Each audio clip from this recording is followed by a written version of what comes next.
이 시간 우리에게 주시는 말씀은 로마서 3장 1절부터 8절까지의 말씀입니다. 로마서 3장 1절부터 8절 신약 성경 242면에 있습니다.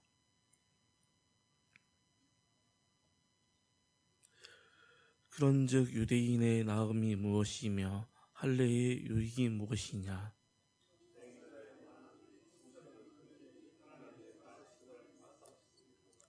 어떤 자들이 믿지 아니하였으며 어찌하리요? 그 믿지 아니함이 하나님의 미쁘심을 폐하겠느냐?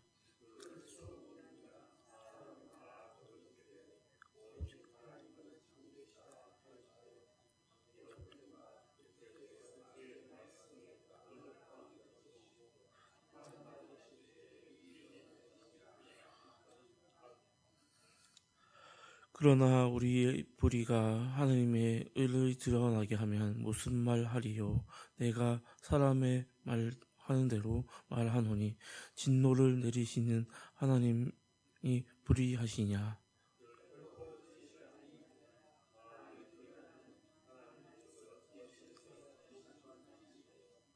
그러나 나의 거짓말로 하나님의 참되심이 더 풍성하여 그의 영광이 되었다면 어찌 내가 죄인처럼 심판을 받으리요? 또는 그러면 선을 이루기 위하여 악을 행하자 하지 않겠느냐? 어떤 이들이 이렇게 비방하여 우리가 이런 말을 한다고 하니 그는 정죄받는 것이 마땅하니라. 아멘. 오늘 말씀을 한 문장으로 요약하면 사람은 불의하지만 하나님은 언제나 신실하시며 그 은혜는 죄를 합리화하는 핑계가 아니라 새롭게 사는 힘입니다. 라고 말씀드릴 수 있습니다.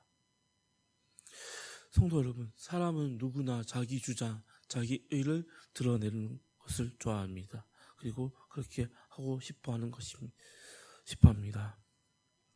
유대인들은 율법과 할례를 받았다는 이유로 자신들이 특별하다고 여겼습니다. 그러나 바울은 로마서에 분명히 말하고 있습니다.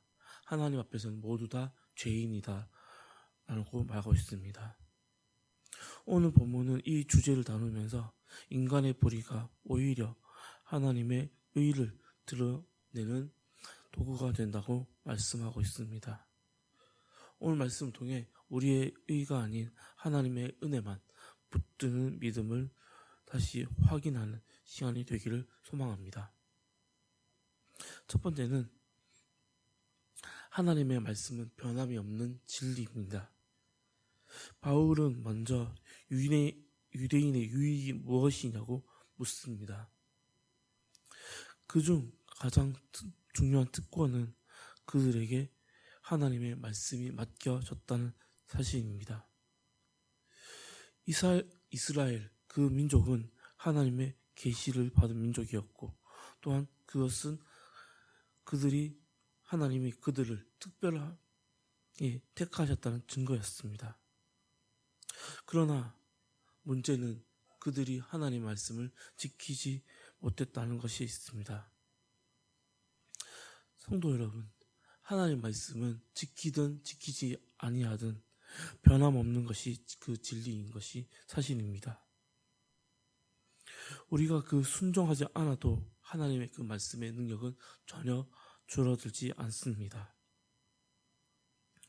오히려 인간의 불순종 속에 그 말씀의 참됨이 더 분명하게 드러나게 됩니다. 우리가 하나님의 그 말씀을 맡았다는 것은 놀라운 은혜이지만 동시에 무거운 책임이 있습니다. 성도된 우리의 사명은 이 말씀을 붙들고 믿음의 선배이자 동역자인 로서 그것을 다음 세대에게 잘 물려줘야 하는 것입니다. 그것을 다음 세대에 잘 물려주는 또한 이어주는 우리 예천교회 성도님들이 되기를 소망합니다.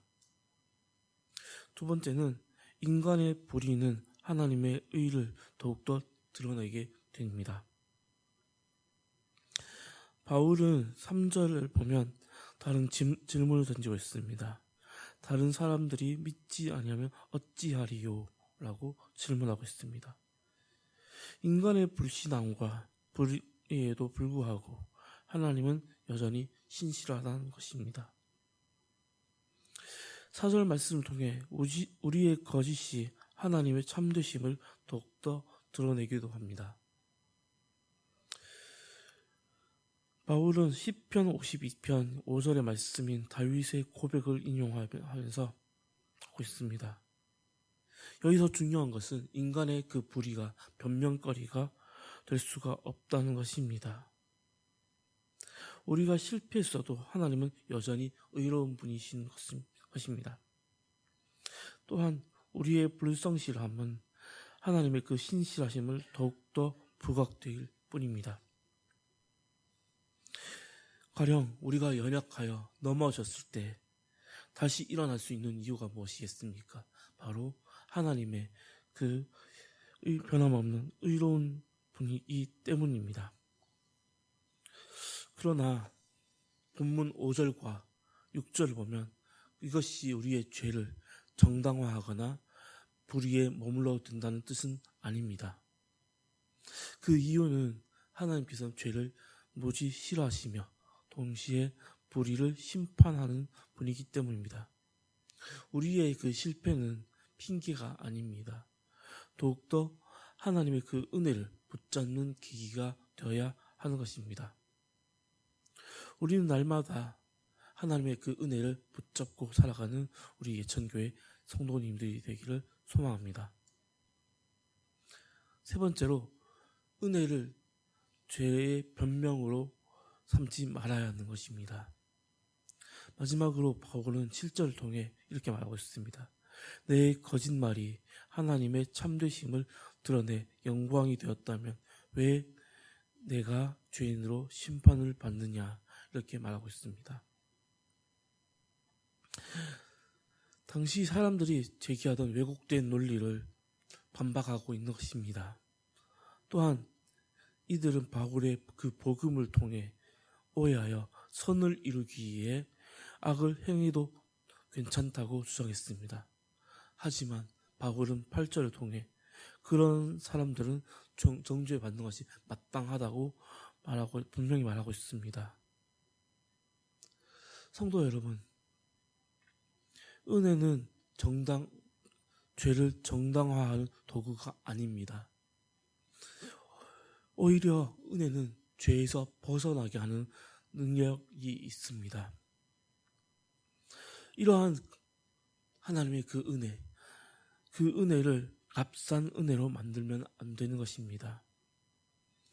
은혜는 죄를 더 짓게 하는 면죄부가 아닙니다. 죄를 이기게 하는 그러한 능력이 있습니다. 우리가 그 은혜를 경험했다면 더욱더 거룩한 삶으로 나아가야 합니다.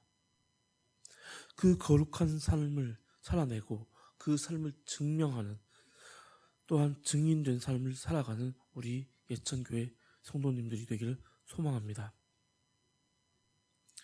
오늘 말씀은 우리에게 두 가지 사실을 분명하게 말해주고 있습니다. 첫 번째는 사람은 모두 불의하고 연약하지만 하나님은 언제나 신실한 분이라는 것입니다. 두 번째는 하나님의 그 은혜는 죄를 합리화하는 도구가 아니라 죄에서 돌이키게 하는 능력이 있습니다. 오늘 하루도 우리의 의가 아니라 오직 하나님의 그 의와 은혜만 붙들고 그 은혜에 합당하게 살아가는 복된 하루가 되기를 소망합니다. 기도하겠습니다. 거룩하신 아버지 하나님, 오늘 말씀을 통해 우리의 연약함과 불의를 보게 하시고 그럼에도 신실하신 그 주님의 은혜를 바라보게 하시니 감사합니다. 그 하나님의 은혜를 값싸게 여기지 않고 또한 죄를 변명하는 핑계로 삼지 않게 하여 주시옵소서. 말씀을 맡은 자답게 오늘도 은혜에 합당한 삶으로서 주님께 영광을 돌리게 하여 하옵소서. 이 모든 말씀 우리 주 예수님의 이름으로 기도합니다.